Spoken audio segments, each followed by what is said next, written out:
waxaana wanaagsan gebi ahaantiinba daawadayaal waxaad ku soo dhawaataan wararkii ugu dambeeyey ee dalka iyo dibadda oo haadaan oo kale ka daawataan janalka Gobson TV qodobada ugu doorka roon aad ku daawan doontaan waxaa qayb ka noqonaya madaxda maamul goboleedyada oo lacagihii ugu badnaa ku qaadanaya qandaraaskii shidaalka ee dhawaan la saxiixay halka qaar ka mid ah madaxda maamul goboleedyada ay iska diideen iyagoo ku tilmaamay khiyaano qaran iyo hanti dadweyne xog in muddo ah la qarinayay oo bannaan ka timid iyo halis weyn oo ummadda Soomaaliyeed ku soo wajahan ayaan kula wadaagi doonaa daawadayaal.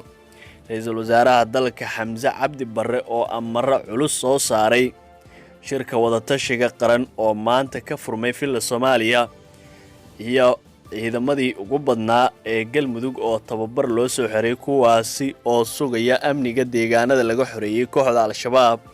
qodobadaas iyo qodobo kale ayaan ku soo gudbin doonaa daawade, balse marka hore inta aan guda gelin faahfaahinta qodobadaasi waxaan ka codsanayaa inaad channelka subscribe taabato, muuqaalkan like dhahdo oo aad u sii share gareyso saaxiibadaada kala duwan ee kugu weheliya baraha bulshada. mar waliba waxaan u taaganahay inaan ku soo gudbino xogtii ugu dambeysay iyo sidoo kale warar xaqiiqda ku saleysan anagoo ku baahina halkan daqiiqada ka dambeysa.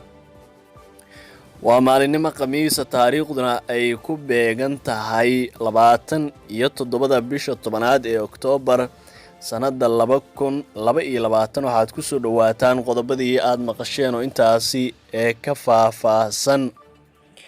aynu ku bilowna madaxda maamul goboleedyada ayaa saacadihii ugu dambeeyay waxa ay soo gaareen magaalada Muqdisho iyagoo halkaasi kaga qayb galaya shirka wadatashiga qaran oo dhawaantan iclaamiyay madaxweynaha dalka Xasan Sheekh Maxamuud.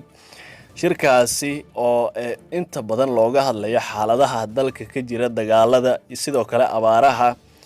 waxaa xogo hoose oo aan helayna ay sheegayaan in maamul goboleedyada qaar loo soo bandhigay qaybo ka mid ah lacagihii ay bixisay shirkadda Coastline Exploration oo dhawaantan lala galay heshiiska shidaalka. shirkadda Coastline oo fadhigeedu yahay dalka Mareykanka ayaa dhawaantan waxay dawladda Soomaaliya la gashay heshiis ku aadan sidii ay dalka uga soo saari lahayd shidaalka. shirkadaasi ayaa sheegtay in heshiiskaasi uu ku kacay malaayiin dollar oo ay la heshiisay dawladda dhexe. haddaba maamul goboleedyada qaar ayaa saacadihii ugu dambeeyay waxay xogtu sheegaysaa in loo soo bandhigay lacagihii ugu badnaa maamulada qaar. madaxda maamulada qaar ayaana lacagtaasi qaatay halka qaar ka mid ah ay lacagtaasi diideen iyagoo ku tilmaamay in ay hantidu tahay hanti dadweyne, haddii ay taasi sameeyaanna ay tahay khiyaano qaran. xogtan ayaa waxa ay ahayd mid in muddo ah la qarinayay, taasi oo saacadihii ugu dambeeyay bannaanka timid. xogo kale ayaa jira oo ilaa iyo haatan aan la hubin, balse xogtii ugu dambeysay iyo sidoo kale xaaladda qandaraasyadaas loo soo bandhigay maamul goboleedyada iyo qaar ka qaatay ayaan ku iftiimin doonaa barnaamijka xiga. dhanka kale tana waxa maanta villa Soomaaliya ka daafurmay shirka wadatashiga qaran. xarunta villa Soomaaliya ee magaalada Muqdisho waxaa maanta si rasmi ah uga furmay shirka golaha wadatashiga qaran kaasi oo u dhaxeeya dawladda federaalka Soomaaliya iyo sidoo kale dawlad goboleedyada dalka ka jira. shirkan oo ah mid xasaasi ah ayaa waxaa gudoominaya madaxweyne Xasan Sheekh Maxamuud iyada oo ay ka qayb galayaan ra'iisul wasaaraha dalka Xamse Cabdi Barre, gudoomiyaha gobolka Banaadir iyo 5 hogaamiye ee maamul goboleed ee dalka ka jira. furitaanka shirkan ayaa ku bilowday is-arag horudhaca iyo kala warqaadasho ku aadan xaaladihii u dambeeyay ee waddanka sida ay inoo sheegeen ilo wareedyo. madaxda ayaa sidoo kale ka wada hadli doona arrimo ay ka mid yihiin wada shaqaynta labada dhinac, xoojinta howlgallada ee ka bilowday dalka ee ka dhanka ah kooxda Al-Shabaab. xogta ayaa intaasi ku sii daraysa in madaxdu ay falanqeyn doonaan arrimaha shidaalka oo ay haatan faraha la gashay dowladda xasan sheekh maxamuud oo dhammaystirtay heshiiska shidaalka. sidoo kale waxaa shirkan lagu soo qaadi doonaa gurmadka abaaraha maadaama ay ka sii darayaan xaaladaha bini'aadanimo ee ka jira koonfurta iyo bartamaha dalka. si kastaba gunaanadka shirkan madaxda golaha wadatashiga qaran ayaa la filayaa in ay si wadajir u soo saaraan warmurtiyeed ay kaga hadlayaan qodobadii ay ku gorfeeyeen shirkii inta uu socday. qodobka ugu weynna uu yahay dagaalka ka dhanka ah kooxda al-shabaab. dhanka kaleetana ra'iisul wasaaraha dalka Xamse Cabdi Barre ayaa soo saaray amarro culus oo ku aadan golaha wasiirada iyo shaqaalaha ee dowladda federaalka Soomaaliya. ra'iisul wasaaraha xukuumadda federaalka Soomaaliya mudane Xamse Cabdi Barre ayaa maanta soo saaray amar culus oo toos ugu socda wasaaradda maaliyadda kaasi oo sidoo kale saameynaya golaha wasiirada iyo sidoo kale shaqaalaha dowladda.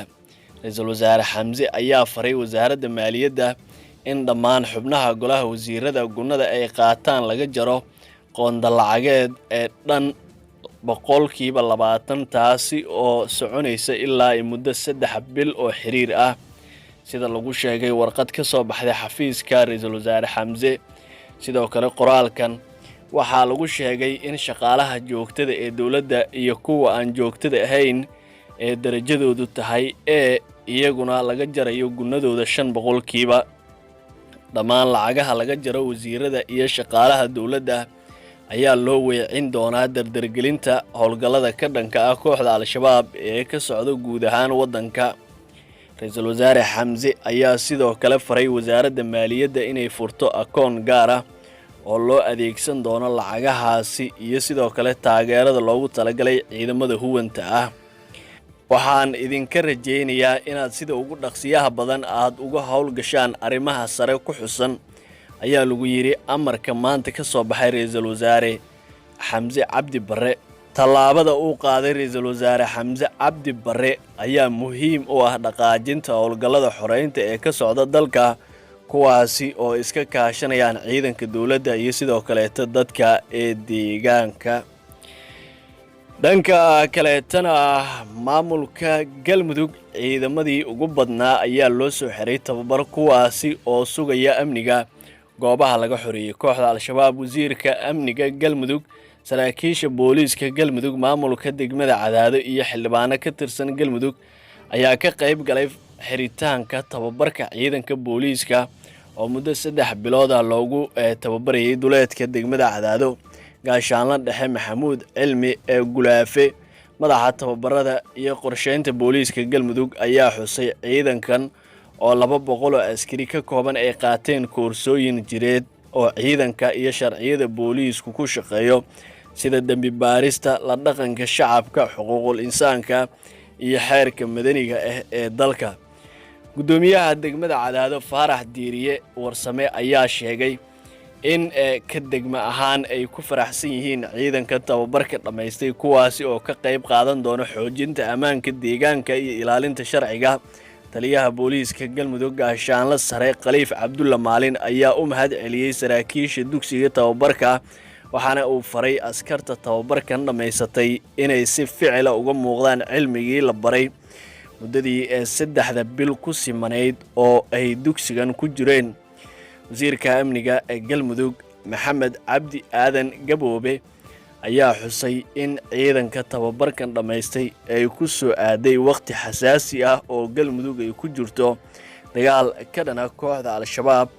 waa dufcadii koowaad ee ka soo baxday dugsiga tababarka booliiska Galmudug ee degmada Cadaado waxaana ciidamadan ay ka qayb qaadan doonaan xasilinta deegaanada laga saaray kooxda al-shabaab. daawadayaal qodobkaasi ayaa u dambeeyay barnaamij wareedkeena. haddii aad nala soo gaartay qaybtan waxaa kaa codsanaya inaad channelka subscribe taabato muuqaalkan like dhahdo daawade.